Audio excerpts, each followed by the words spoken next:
আসসালামু আলাইকুম। Launch travel ভিডিওতে আপনাদের স্বাগত। তো আজকে দেখাবো জাহিদ 3 লঞ্চ।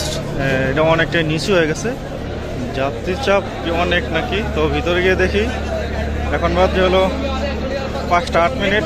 লঞ্চটি ছাড়বে 6টায়। ফতুল্লা থেকে যাত্রী নেবে, চাঁদপুর থেকেও যাত্রী নেবে। তো ভিতরে ঢুকে দেখি জাহিদ 3-এর যাত্রী কেমন। তো বেশ কয়েকটি ভাড়াঘাট ধরবে।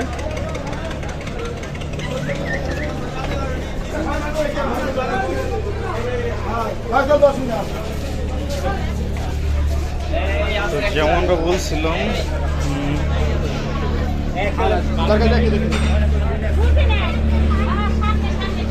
যাত্রী হওয়ার কারণেই এই লঞ্চটি ডেবে গেছে।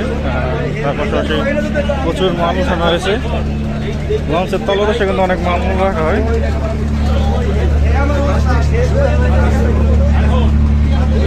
পিছনে অনেক মাল রাখা হয়েছে। মানে যাত্রীরা বসার চান্স পাচ্ছে না, মানে জায়গা পাচ্ছে না।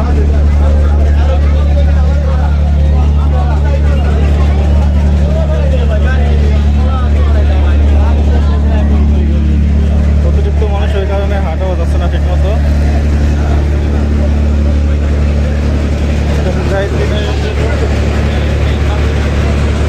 তো দোতলায় আরও বেশি যাত্রী হবে।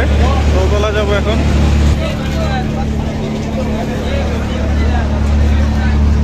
তো এটা জাহিদ 3-এর দ্বিতীয়তলার ডেক। আর 1 ঘন্টা সময় বাকি রয়েছে লঞ্চটি ছাড়ার। তার পাশাপাশি ফতুল্লা থেকে প্রচুর পরিমাণ যাত্রী উঠবে, চাঁদপুর থেকেও যাত্রী উঠবে। পিছনে যাওয়ার রাস্তা নেই, তো পিছনে যেতে পারবো না। পিছনে দেখবো। তো এই ছিল কেউ জাহিদ 3 লঞ্চে কেমন যাত্রী হলো। পরবর্তীতে অন্য কোনো